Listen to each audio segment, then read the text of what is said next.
నిన్నే వరుణ్ సందేశ్ నిందా మూవీకి వెళ్ళాలనుకుంటున్నావా? ఇంకా నువ్వు పెట్టే టికెట్ కి వర్తా కాదా అనేది ఈ మూవీ రివ్యూ చూడు. ఇంకా ఓవరాల్ గా మూవీ ఎలా ఉందంటే నిందా మూవీ చూసిన తర్వాత బొందా అనిపించింది. ఇంకా ఇలాంటి మోర్ యూనిక్ రివ్యూస్ కోసం మన ఛానల్ సబ్స్క్రైబ్ చేసుకొని అలాగే వీడియోకి లైక్ డిస్లైక్ ఇవ్వడం అయితే మర్చిపోద్దు. మెయిన్ గా బెల్ ఐకాన్ అయితే యాక్టివేట్ చేసుకోండి దోస్తులు. ఇంకా నన్ను సపోర్ట్ చేస్తున్న నా వ్యూవర్స్ కి సబ్స్క్రైబర్స్ కి చాలా చాలా థ్యాంక్స్. ఇంకా నెక్స్ట్ స్టోరీ ప్లాట్ చూసుకుంటే బాలరాజు ఎవరు, అతని మీద నింద ఎందుకు పడింది, కొంతమంది వ్యక్తుల్ని ఎందుకు కిడ్నాప్ చేశారు, అండ్ వీటి మధ్యలో హీరో ఎందుకు ఇన్వాల్వ్ అయ్యారు, ఫైనల్ గా కిడ్నాప్ జరిగిన వాళ్ళకి ఏమైంది, హీరో ఏం చేశాడు అనేది మెయిన్ స్టోరీ ప్లాట్. ఇంకా ఫస్ట్ హాఫ్ ఎలా ఉందంటే ఫస్ట్ హాఫ్ అయితే ఓకే, ఇంకా సెకండ్ హాఫ్ అయితే నాకు చాలా లెంతీగా స్లోగా అనిపించింది. ఇంకా నెక్స్ట్ పాజిటివ్స్ చూసుకుంటే నాకు స్టోరీ కాన్సెప్ట్ అనేది బాగా అనిపించింది దోస్తులు. కిడ్నాప్ సీన్స్ గానీ, హీరో అయితే ఇన్వెస్టిగేషన్ చేసే సీన్స్ గానీ, ఇక బాలరాజు ఏమేం చేశాడు, తన లైఫ్ లో ఎందుకు నింద అనేది పడింది అనేది గానీ, మూవీలో twist and turns, climax, final గా రివీల్ అయ్యే స్టోరీ గానీ నాకు బాగా అనిపించాయి. ఇంకా నెక్స్ట్ నెగటివ్స్ గురించి మాట్లాడుకుంటే మెయిన్ గా అయితే మనకి స్లోగా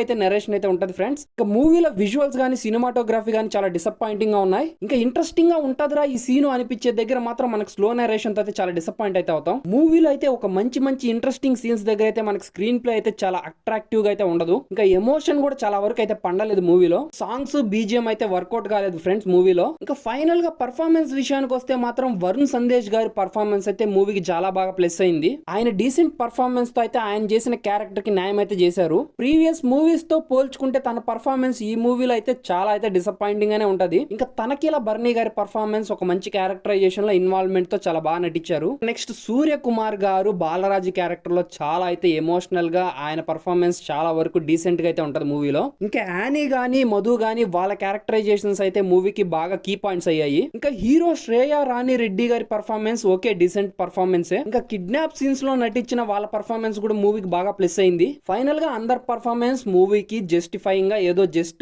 మేనేజ్ చేశారు అనిపించింది. ఇంకా మూవీ అయితే జస్ట్ ఓకే, మూవీని ఒక్కసారి చూడడం కూడా కష్టమే. ఇంకా మీరు ఓటీటీలో చూస్తారో లేదా థియేటర్కి వెళ్ళి ఎక్స్పీరియన్స్ చేస్తారో అనేది మీ ఒపీనియన్ ఫ్రెండ్స్. ఇంకా ఫైనల్ గా ఈ మూవీకి నేను ఇచ్చే రేటింగ్ వచ్చేసి 1.8/5 ఆనియన్స్ అయితే ఇస్తున్నాను. ఇది నా ఒపీనియన్ ఫ్రెండ్స్. ఇలాంటి మోర్ యూనిక్ రివ్యూస్ కోసం మన ఛానల్ సబ్స్క్రైబ్ చేసుకొని వీడియోకి లైక్ డిస్లైక్ ఇవ్వడం అయితే మర్చిపోద్దు. అలాగే మెయిన్ గా అయితే బెల్ ఐకాన్ అయితే యాక్టివేట్ చేసుకోవడం అయితే మర్చిపోద్దు ఫ్రెండ్స్. ఇంకా నన్ను సపోర్ట్ చేస్తున్న నా వ్యూవర్స్ కి, సబ్స్క్రైబర్స్ కి చాలా చాలా థ్యాంక్స్.